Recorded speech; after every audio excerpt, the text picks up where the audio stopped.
ഉണ്ടായിരുന്ന തങ്കശ്ശേരി നായർ സാറും ഇവിടെ ഉള്ള മറ്റുള്ള വിശിഷ്ട അതിഥികളും രാമപിള്ള സാറും മറ്റുള്ള ഡിഗ്നിറ്ററീസും എൻ്റെ വിനീതമായ നമസ്കാരം. ഈ ഒരു മൂവ്മെൻറ്റിൽ ആർമിയിൽ സെർവ് ചെയ്ത് കുറച്ച് നാൾ ഞാൻ സെർവ് ചെയ്തിട്ടുണ്ട്. പക്ഷേ ആ കുറച്ച് നാൾ സെർവ് ചെയ്യണം എന്നത് ഞാൻ എൻ്റെ ഭാഗ്യമായി കരുതുന്നു. ഭാഗ്യം എന്നല്ല, ഞാൻ ആർമിയിലേക്ക് പോയത് തന്നെ ഞാൻ മരിക്കാൻ തയ്യാറായാണ് പോകുന്നത്. ഇവിടെ നിന്ന് പോകുന്ന ഓരോ ആർമിക്കാരൻ്റെ മനസ്സിലൊന്നേ ഉള്ളൂ, അവൻ ആർമി കയറുന്നത് അവൻ ചാവാനാണ്. അതെ, ഞങ്ങളുടെ മനസ്സിൽ അതേ ഉള്ളൂ. ഞങ്ങളാരെയും പറ്റിയൊന്നും ചിന്തിക്കാറില്ല. ഞങ്ങൾക്ക് ഒന്നേ ഉള്ളൂ, ഞങ്ങൾക്ക് രാഷ്ട്രം India is our motherland, India is a welfare. പക്ഷേ ഇത് ഞങ്ങൾ ചെയ്യുമ്പോൾ ഞങ്ങൾക്ക് കുറേ ഇൻസെൻറ്റീവ്സ് ഗവൺമെൻറ് തരുന്നുണ്ട്.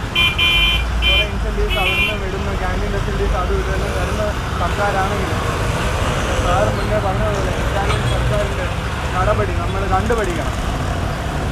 അതിൽ വെറും ഒരു 2 മെറൈൻസ് മാത്രമാണ്. അതായത് താഴേക്കിടാൻ സാധാരണ റാങ്കുള്ള 2 മെറൈൻസ് മാത്രമാണ് അവർ നേവിയിൽ ഓഫീസേഴ്സോ ആർമിയിൽ ഓഫീസേഴ്സോ അല്ലെങ്കിൽ ആർമിയിലുള്ള മറ്റുള്ള ഡെസിഗ്നേഷനിലുള്ള ആൾക്കാർ പോലുമില്ല. സാധാരണ 2 പട്ടാളക്കാരാണ്.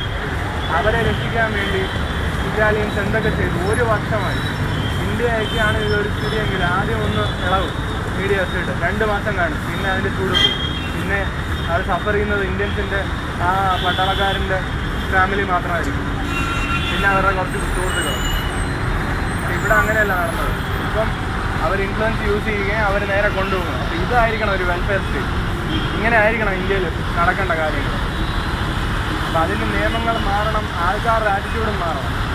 ഇപ്പം നടന്ന് എൻ്റെ 2 സഹോദരന്മാർ മരിച്ചതിൽ വളരെ ദുഃഖമുണ്ട്. നമ്മളും കുറച്ച് പ്രോവോക്കീവ് ആവണം. ഇത്രയും നാൾ നമ്മൾ ആദ്യം ഫയർ ചെയ്യുന്ന ഒരു പോളിസി നമ്മൾ മാറ്റേണ്ടിയിരിക്കുന്നു. ഇങ്ങോട്ടൊരു പ്രൊവോക്കേഷൻ വന്നാൽ അങ്ങോട്ട് തിരിച്ച് 2 അടിക്കണം. പക്ഷേ പാകിസ്ഥാനുള്ള രാജ്യത്ത് നമ്മൾ എത്ര പറഞ്ഞാലും അവർ കേൾക്കത്തില്ല.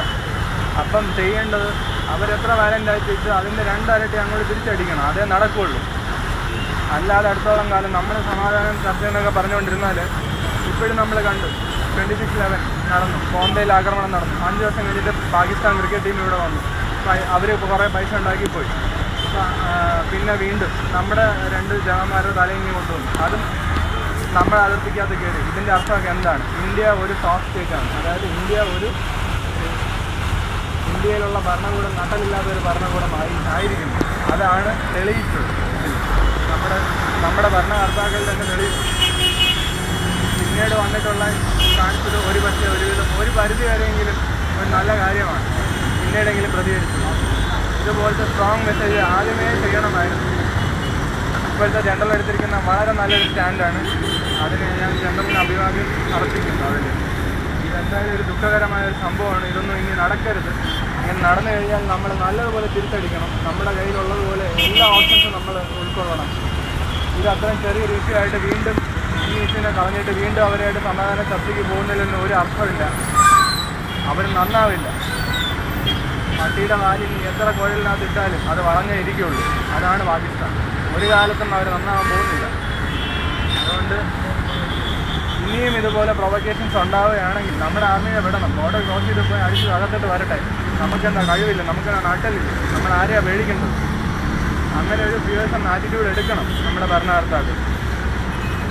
ഇതൊരു പട്ടാളക്കാരൻ്റെ ദേഷ്യമാണ്. അതുകൊണ്ട് ഞാൻ എന്തെങ്കിലും അപ്രിയമായിട്ട് പറഞ്ഞിട്ടുണ്ടെങ്കിൽ ദയവായി എന്നോട് ക്ഷമിക്കുക. ഇതല്ലാതെ വേറെ മാർഗമില്ല നമുക്ക്. എത്ര നാളിങ്ങനെ ചർച്ച ചെയ്ത് മുന്നോട്ട് പോകും?